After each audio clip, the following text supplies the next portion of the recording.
So, you want to make a Fanganronpa. Then you've come to the right place. Kind of.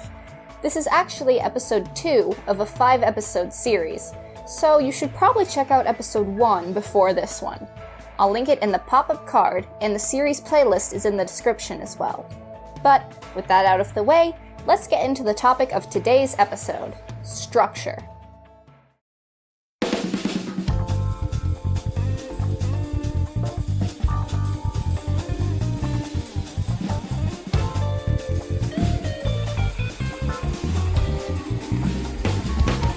Fanganronpa. Specifically, how do you structure the process of making a fangan?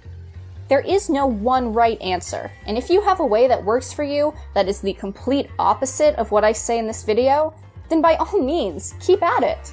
But I do have some advice for how to go about it if you have no idea where to start.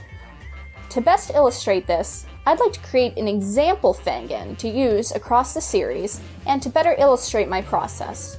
Let's say, hypothetically, that I wanted to create a crossover fangan. Ladies and gentlemen, please welcome Fanganronpa. Stupid name. A Fanganronpa composed of randomly generated cartoon characters from this wheel that I found off of Google. Disclaimer, this is for example purposes only. Please do not randomly generate your fangan. 16 spins of this wheel later, and we have our cast. Great! Now we have a cast. This is one of the first things you should establish for your fangan. If you are making an OC fangan, you don't have to have every character fully fleshed out yet, but you should at least have a basic idea for every character, because we're going to need it for our next step. Outlining. This is the part where we take all our ideas and throw them down on the page like our lives depend on it. I tend to outline in 3 main stages. Stage 1. Concept ideas. A fangan has to start with some ideas. These are usually scenes or plot points that make you want to make the fangan in the first place. The first thing you should do is plan the scope of your fangan. How many chapters is it? You should set your cast size according to that scale. Don't be afraid to scale down the project if you think it would be better overall. Fangans have done this in the past and been completely successful, even if they weren't the typical 6 chapters and 16 students. Write down every chapter and separate it into 3 parts: daily life, deadly life, and trial. For Fanganronpa, we'll use the standard Danganronpa 6 chapters with a prologue and an epilogue. It will also have a 16-character cast. Next, assign each of your concept ideas to the character you think they would best fit with. You can always move these around or edit them later, of course, but write them down. One of your concept ideas should also be the theme of your fangan. What message are you trying to convey? Think hope versus despair, past versus future, and truth versus lies from the canon games. Write this down too. Usually it comes to a head in the final chapter. For Fanganronpa, I'm just gonna pick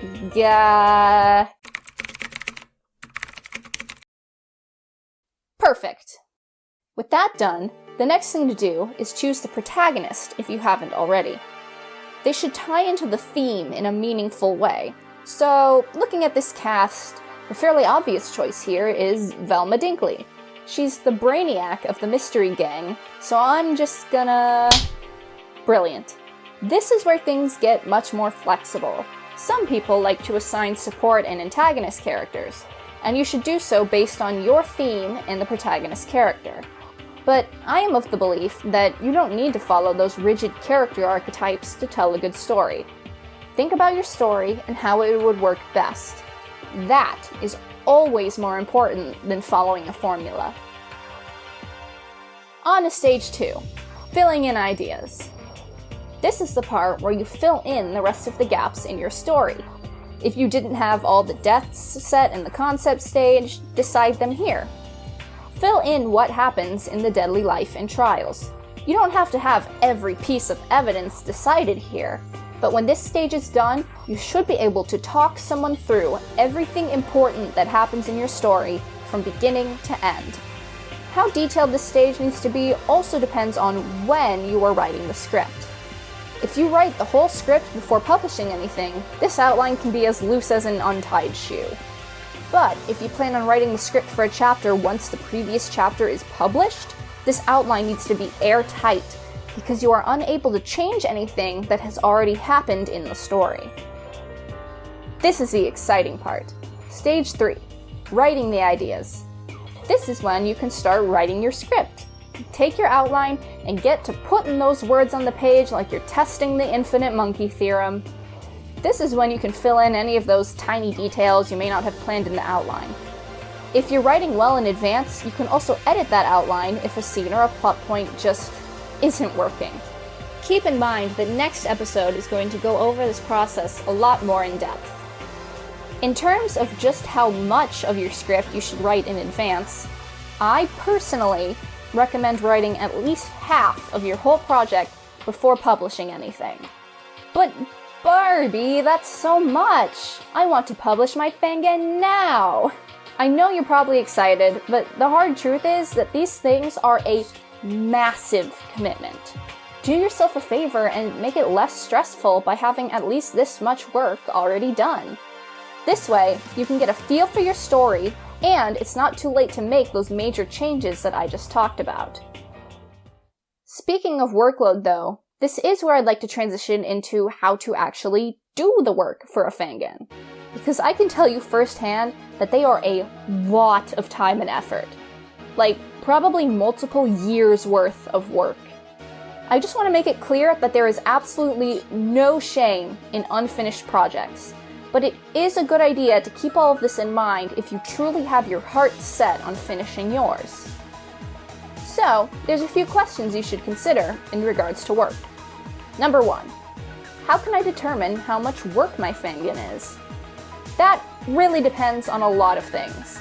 The length and format are strong factors in determining this. The more detailed your outline is, the more clearly you can list the exact amount of work you'll need for your fangan. How many CGs does each chapter have? How many sprites? How many more chapters need scripts? Knowing this in advance lets you plan the work and how long it'll take you to make progress on your project. 2. How many people should be on my team? The answer can be 1. There are finished fangans that had one person doing almost all of the work.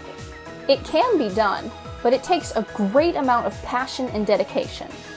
The pros of this, though, is that you never have to worry about relying on other people to do their work because it's all in your hands. This can also be a con, however, because you have no one to fall back on if you cannot be productive. That's where a team comes in. Other people can fill in the gaps on skills you aren't able to do, offer second opinions on things, and generally just help spread out the massive amount of work. The more people on a team, the less work each person has to do. But keep in mind, it's also more people you have to manage. Drama, leaks, and other risks come with this, so be careful in choosing team members, and make sure you're able to handle the responsibility that comes with leading them. Have your work planned so each person knows what to do, and communicate often. That said, please do not put out a help request with just a logo, a paragraph of a summary, and that's about it. People tend not to volunteer if you're asking for too much with very little actual progress to show. Hence, why I recommended doing a fair amount of work yourself before asking for volunteers.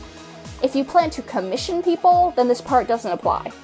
The point here is know the scope of your project and your own abilities and determine your team size from there. 3. What should my update schedule be? This is a tricky one. There is no concrete answer. Instarampas can post almost daily, while games can take years to release just one chapter. The quote-unquote lifespan of a fangan is a term I use to measure how long the fangan is in production and releasing content.